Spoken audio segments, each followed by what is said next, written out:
ఇంతకు ముందు హైకోర్టే చెప్పింది అక్టోబర్ 30 కల్లా నోటిఫికేషన్ అన్న రావాలి, ఎలక్షన్స్ జరిగిపోవాలన్న రీతిలో హైకోర్టు చెప్పింది. ఇప్పుడు జాగృతి రెడ్డి సామాజిక వర్గం వేసినటువంటి నోటిఫికేషన్ పిటిషన్ ద్వారా ఇప్పుడు ఈ అభ్యర్థులను హైకోర్టు తీసుకొని కావాలంటే కొన్ని రోజులు పోస్ట్ పోన్ చేయండి అని అంటుంది.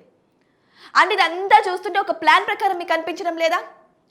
కోర్టు స్థానిక సంస్థలు నిర్వహించండి అన్నప్పుడేమో పట్టి పట్టినట్టున్న ప్రభుత్వం, పట్టి పట్టినట్టున్నటువంటి రేవంత్ రెడ్డి ఇప్పుడు సడన్గా ఉన్నటువంటి కోర్టు వద్దు వద్దు అంటున్న టైంలో ఎందుకు స్థానిక సంస్థల ఎన్నికలు పెట్టాలని ఉద్దేశించారు?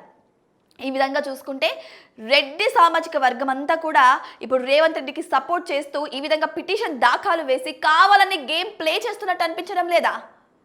సో చూస్తున్న ప్రతి ఒక్కరికి అదే అనిపిస్తుంది. ఎలాగో పోస్ట్ పోన్ అవుతాయి, ఇటువంటి టైంలో ఇటువంటి బతుకమ్మ టైంలో నోటిఫికేషన్ విడుదల చేస్తే ఎంత రచ్చ రచ్చ ఉంటుందనే విషయం ఆయనకు తెలుసు కదా. తెలిసి కావాలనే ఇటువంటి టైంలో నోటిఫికేషన్ విడుదల చేస్తే దేనికి సంకేతం? చివరికి ఏమవుతుంది అంటే రచ్చను లేపాలన్న ఉద్దేశంతో నోటిఫికేషన్ వదులుతున్నారా?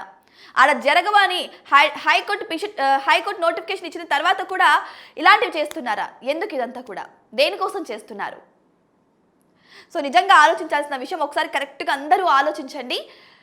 అక్కడ పిటిషన్ వేసినప్పుడు స్థానిక సంస్థల ఎలక్షన్స్ కోసం పిటిషన్స్ వేసినప్పుడు 39 లోపల జరపాలి హైకోర్టు అన్నప్పుడు పట్టి పట్టినట్టు దాన్ని పోస్ట్ పోన్ చేయడానికి ఉద్దేశించి ఢిల్లీకి కూడా వెళ్ళినటువంటి రేవంత్ రెడ్డి ఇప్పుడు సడన్గా ఉన్నట్టుండి ఆ డిసిషన్ తీసుకున్న 1-2 రోజుల్లోనే ఇంత తొందరగా ఇంత అకస్మాత్తుగా నోటిఫికేషన్ విడుదల చేశారంటే దాని అర్థం ఏంటి?